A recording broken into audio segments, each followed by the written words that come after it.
தலைமுறை பிள்ளைகள் ரொம்ப அழகா அற்புதமா அணுகி இருக்கிறாங்க.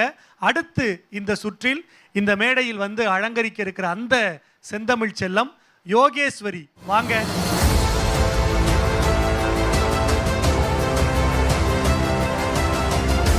வணக்கம் யோகேஸ்வரி. வணக்கம் ஐயா. ஒரு மரக்காத்தூர் அப்படிங்கிற ஒரு சின்ன சிறிய கிராமத்திலிருந்து அரசு பள்ளியிலிருந்து பல சுற்றுகளை கடந்து இந்த மேடைக்கு வந்திருக்கிற ஒரு மாணவி யோகேஸ்வரி. நம்முடைய சிறப்பு விருந்தினருடைய அறிமுகத்துக்காக இதை சொல்றேன்.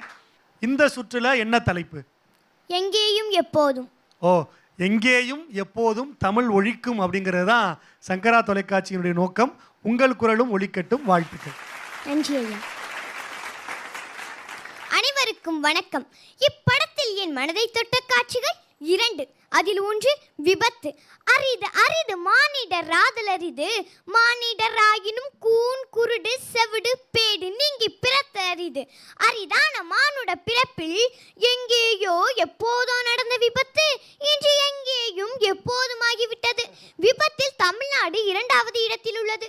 2030 கணிசமாக உயரும் என்பது கணிப்பு. கவனக்குறைவு, மதுமயக்கம், தூக்கமின்மை, அதிவேகம் என காரணம் எது வேண்டுமானாலும் இருக்கட்டும், இழப்பு இழப்பு தானே. விபத்தில் உயிரிழந்தோர் ஒரு பக்கம், வாழ்விழந்தோர் மறுபக்கம். இரு பக்கத்தையும் முன்னுரைய தொடங்கி முடிவுரையில் அருமையாய் உணர்த்தியுள்ள இப்படம் விபத்து நடக்கும் போதெல்லாம் என் நினைவில் வருவதாய் உள்ளது.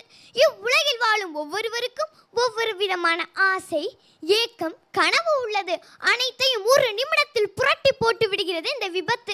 வாகனம் ஓட்டும் போது என்னை நம்பி ஒரு குடும்பமும், என் எதிரே வருபவரை நம்பி ஒரு குடும்பமும், எங்கள் இருவரையும் நம்பி ஒரு சமூகம் உள்ளது என்ற சிந்தனையை மனதினுள் விதையுங்கள். உங்களது கை உங்கள் வாகனத்தின் வேகத்தை ஒருபோதும் கூட்டாது. சாலை விதிமுறைகளை கண்டிப்பாய் கடைபிடிப்பீர்கள். அலைபேசி பேசிக்கொண்டே வாகனத்தை இயக்க மாட்டீர்கள். நண்பர்களே, 10 வருடங்கள் 15 வருடங்கள் உயிர் மட்டும் இருந்து மற்ற எதுவும் இல்லாமல் வாழும் சகோதர சகோதரிகளை நீங்கள் பார்த்ததுண்டா? விபத்தில் அடிபட்டு வாழும் ஒரு உலகம் உள்ளது. அந்த உலகம் மிக கொடுமையானது, வேதனையானது. அதற்குள் நீங்கள் நுழைவாட்டை போட்டு விடாதீர்கள். பழைய காலத்திற்கு நம்மை எடுத்துச் செல்ல சிறுவர் படத்தில் வருவது போன்று கால இந்திரன் நம்மிடம் எதுவும் இல்லை. நடந்தது நடந்ததுதான். வரும் முன் காக்க முடியும், வந்ததை மாற்ற முடியாது. உங்கள் வீட்டு பிள்ளையாக நான் சொல்கிறேன், வாகனம் ஓட்டும் போது மிக கவனமாக இருங்கள். தலைக்கவசம், இருக்கை பெல்ட் அணியை ஏளனம் காட்டாதீர்கள். விபத்தில்லா தமிழகத்தில் எங்களை வாழ விடுங்கள். இப்படத்தில் 2வதாக என் மனதை தொட்டது உடல் உறுப்பு தானம். திருமணத்திற்கு 10 பொருத்தம் பார்க்கும் நம் உறவுகள் மருத்துவ பொருத்தம் பார்ப்பதில்லை. தெரிந்தோ தெரியாமலோ, அறிந்தோ அறியாமலோ நமக்கு இருக்கும் பிரச்சனைகளை இனம் காணாமல் திருமண பந்தத்தினுள் நுழைத்து இரு குடும்பங்களின் நிம்மதியையும் தொலைக்க கூடாது. வேலைக்கு செல்ல மருத்துவ சான்று தேவை, வெளிநாடு செல்ல மருத்துவ சான்று தேவை.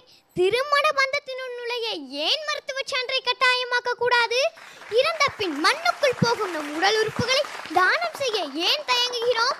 வாழ்வது ஒரு முறை, வாழ்த்தட்டும் தலைமுறை என வாய் பேச்சுக்காக கூறாமல் தலைமுறைகள் வாழ்த்தும் விதமாய் நம்மளது ஒவ்வொரு செயலும் அமைய வேண்டும். இருக்கும்போது இரத்த தானம், இறந்த பின் கண் தானம், உடல் உறுப்பு தானம் என முடிந்ததை செய்ய முற்படுவோம். ஆக்கப்பூர்வமான தலைமுறையாய் நம் தலைமுறை வாழட்டும் என கூறி வாய்ப்பிடித்த ஸ்ரீ சங்கரா தொலைக்காட்சிக்கு எனது நன்றியை தெரிவித்து விடைபெறுகிறேன். நன்றி, வணக்கம்.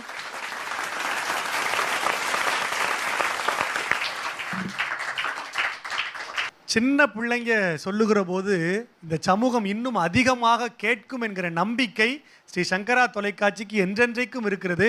அழகான பாடத்தை இந்த சமூகத்துக்கு யோகேஸ்வரி எடுத்திருக்கிறாங்க. ஒரு உற்சாகமான கைத்தட்டலாம். ரொம்ப அருமையா பேசுனீங்க. நீங்க பேச பேச உங்களை உற்சாகப்படுத்தி கைத்தட்டி உங்களை அடுத்த தளத்துக்கு உயர்த்துகிற அந்த பணியை செய்கிற அண்ணன் மணிகண்டன் அவர்களிடத்துல முதல்ல கேட்கிறோம். விபத்தில்லா தமிழகம் உருவாக, விபத்தில்லா தமிழகம் உருவாக எங்கேயும் எப்போதும் ஒழிக்க வேண்டிய பேச்சு யோகேஸ்வரியின் பேச்சு. நன்றி ஐயா.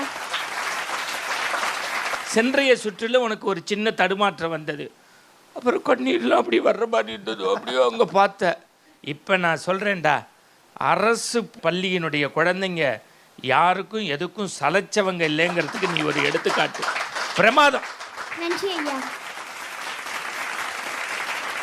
அண்ணனுக்கு நன்றி. தொடர்ந்து அன்பிற்கினிய கவிஞர் நிரஞ்சன் பாரதி அவர்கள். மலர்ந்த முகத்தோட, தைரியமான ஒரு உடல் மொழியோட, உன்னுடைய கருத்துக்கள் மீது அவ்வளவு நம்பிக்கையோட, பழையதை மறந்து தைரியமாக இந்த அவையை எதிர்கொண்டு ரொம்ப தெளிவாக உன்னுடைய கருத்துக்கள் அந்த படத்தை பற்றி சொன்னா இல்லையா, மனமார்ந்த பாராட்டுக்கள், மனமார்ந்த பாராட்டுக்கள். ரொம்ப மகிழ்ச்சி உன்னை இப்படி பேசுவதை பார்ப்பது என்பது. தொடர்ந்து இது போல நிறையா இதே போன்று நீ செய்தால் போதும். தடங்களோ தோல்வியோ சின்ன ஒரு தடுமாற்றமோ அதெல்லாம் ஒரு பொருட்டே இல்லை, உனக்கே அது மறந்து போயிருக்கும். இப்போது உன்னுடைய வேகம் இன்னும் கொஞ்சம் குறைந்து நீ பேசினால் இன்னும் வார்த்தைகள் அழகாகவும் தெளிவாகவும் கேட்கும். வாழ்த்துக்கள். நன்றி ஐயா. நடுவர்களை தொடர்ந்து நம்முடைய சிறப்பு விருந்தினர் அன்பிற்கினிய அண்ணன் அட்லாண்டா ஜெயசாரதி அவர்கள். எனக்கு ரொம்ப பிடிச்சது, என் பக்கத்துலேயே தான் உட்காந்துட்டு இருந்தாங்க. இவங்க கிட்ட இருந்து இவ்வளோ பெரிய வாய்ஸ் வரும், இவ்வளோ சர்வசாதாரணமாக பேசுவாங்கன்னு நான் நினைக்கல. கொஞ்சம் அண்டர் எஸ்டிமேட் தான் பண்ணணும்னு நினைக்கிறேன். ஏன்னா குட்டியாக உட்காந்துருந்தாங்க.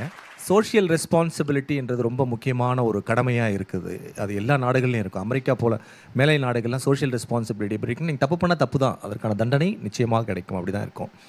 இங்கே நம்ம தமிழ்நாட்டில் இருக்கும்பொழுது அந்த சோஷியல் ரெஸ்பான்சிபிலிட்டி மனிதனாக பார்த்து திருந்தாவிட்டால் அவன் திருந்தவே முடியாது அப்படின்ற மாதிரி சோஷியல் ரெஸ்பான்சிபிலிட்டி ரொம்ப அழகாக அந்த 3 நிமிஷத்தில் என்னென்னலாம் சொல்ல முடியுமோ அது அழகாக சொன்னீங்க.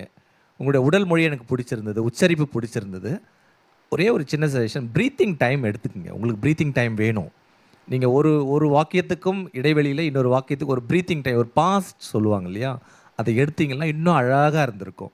வாழ்த்துக்கள். உங்களுக்கு நிறைய புத்தகங்கள் நிறைய படிங்க.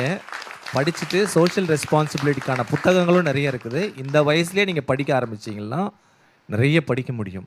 ஏன் அதை சொல்கிறேன்னா, படிக்க தான் மனிதனுடைய மனநிலவையும் ஒழுக்கமும் அவனை சார்ந்தவர்களிடத்தில் அவர்கள் பழகின்ற பழக்க வழக்கங்களும் மாறும்.